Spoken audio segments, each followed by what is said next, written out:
Guys, welcome back to Cooking More with Less. We're going to wrap up our chestnut stuffing. Chestnuts are great around holidays, and even if you don't have them, you could still make just a basic generic stuffing.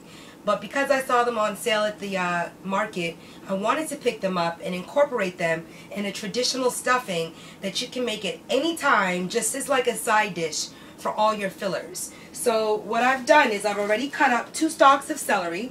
As you see, that's finely cut into strips first, and then you cut them, fine to make them as small as you'd like.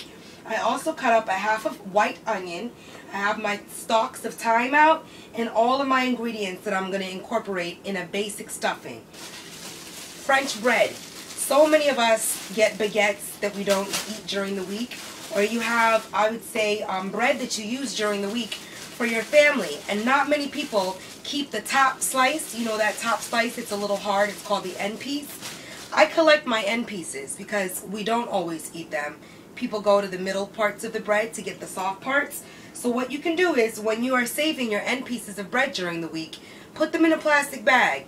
Towards the end of the week, or 2 weeks pass, you have about 10 slices of bread.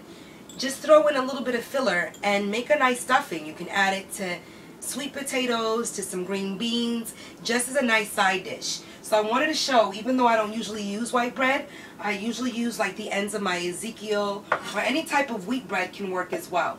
But what I wanted to show is how you can use a basic bread that everybody probably has in their kitchen to transmute into a stuffing. So I've got my cooking oil. I have my pan on low.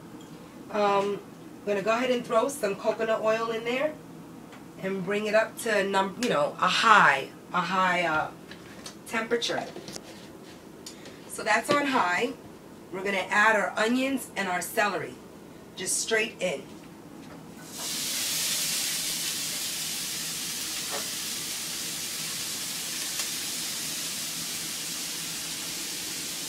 So yeah, this is a very simple recipe that you can incorporate into your dishes. You don't have to wait for Christmas or any major holidays to make it happen.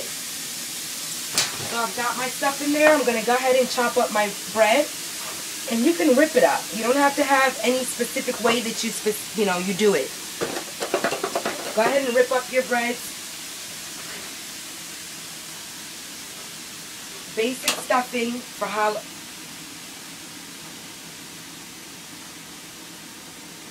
So what I'll do is I'll rip this up, and I'll have Aseer come back in a second to finish completing taping it. Alright, so now that all of our bread is crushed up, I'm going to go ahead and just throw it straight on top of the celery and the onions.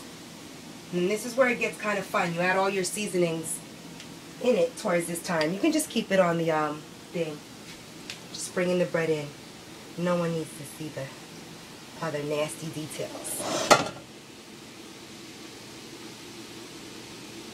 So a basic bread, I'm going to add my salt and my pepper, as well as my garlic powder. I'm going to add some white cooking wine. It gives a nice flavor to everything. So just sprinkle a nice amount of salt on top of your bread right there.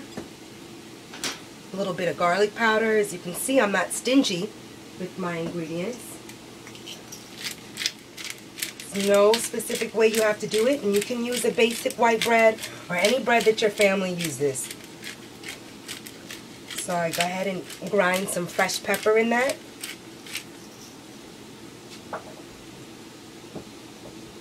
And I'm going to use a little of my favorite, my herbs de Provence.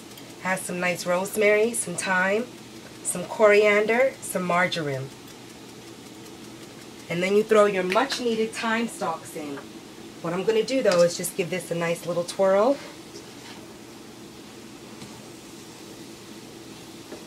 Nice simple ratio.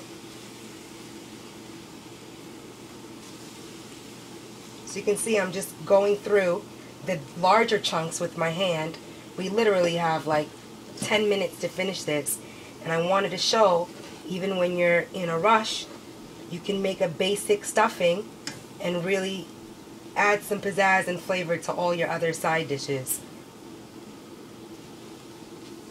This is actually looking really nice. What I'm going to do is add some olive oil on top. We used some cooking oil to marinate those greens, the celery and such. But now I'm going to use a little extra virgin olive oil on top. I actually used a plentiful amount because you need a nice amount. And I'm going to go ahead and add just some cooking wine. That's enough. I didn't even use a capful. But it creates some moistness along with just a little bit of water I'm going to plash on there. And I'm going to give it a little whirl. And that's just to moisten my bread before I put it in a casserole dish and throw it in the oven. I'm going to put it in the oven at 350 degrees for about 15-20 minutes. And it's going to come out yummy. What else I'm going to do is, after this is finished, you're going to see how you can transmute a stuffing into any other type of delicious dish. I'm going to probably buy some portobellos tomorrow and stuff the mushrooms with this amazing stuffing. So now that this is in, what I am going to add is my chestnuts. The chestnuts are packed with flavor, so you don't necessarily want to put them in at the beginning. I like putting them in towards the middle because I keep all of the authenticity of the chestnut and it just marries it in there really nicely. So this is about 2 cups of chestnuts that we roasted and cracked and strained. So I'm just throwing that in the top and it is delicious.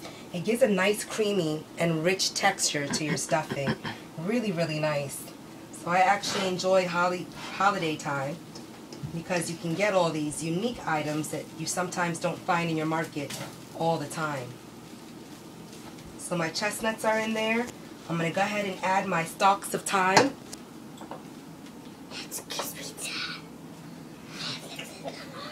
So if we just focus the last 2 seconds, I'm not going to take up any more of your time because I know how we have so much other things to do. But I'm going to put those stalks of thyme in there, add a little bit more water on top. And as you can see, I'm not impressing anybody in my own kitchen. There's mess on the stove, but this is why you have soft scrub and a little bit of bleach, and you clean down your stovetops at night. So I basically used half, as you can see, half of my chestnuts. And I want to use half to really give it a nice flavor. I'm going to go ahead and throw a little bit more of olive oil on top to make sure that my chestnuts don't absorb all the oils I already placed in there. I'm going to go ahead and put some more water on top as well. A lot of cooking is just guesstimating, what I've noticed, guesstimating what my dish is asking for. And you can tell if something is looking a little dry, or start to be more aware of how ingredients marry into each other. And because chestnut is a nut, I can go ahead and be plentiful with my seasonings because it's going to absorb a lot of the flavors. And we didn't kill the chestnuts by throwing them in here towards the end. So this is all pretty much merged together. I want to show you just the type of casserole dish you added in. Excuse me, Aseer, I'm sorry.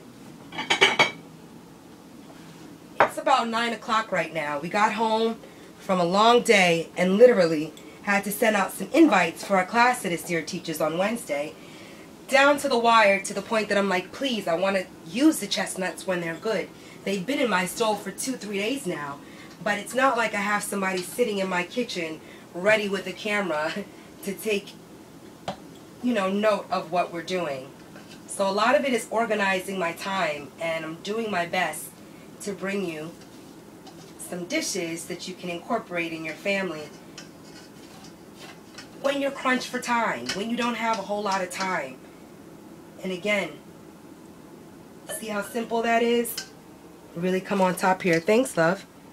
I didn't add any color to it. No turmeric, or very basic stuffing, but those chestnuts are really going to make a difference. So I'm going to go ahead and cover this. You don't even have to tape. I'm going to go ahead and cover this, put it in the oven, 350 degrees for about 15-20 minutes. It's going to get a nice caramelization on top.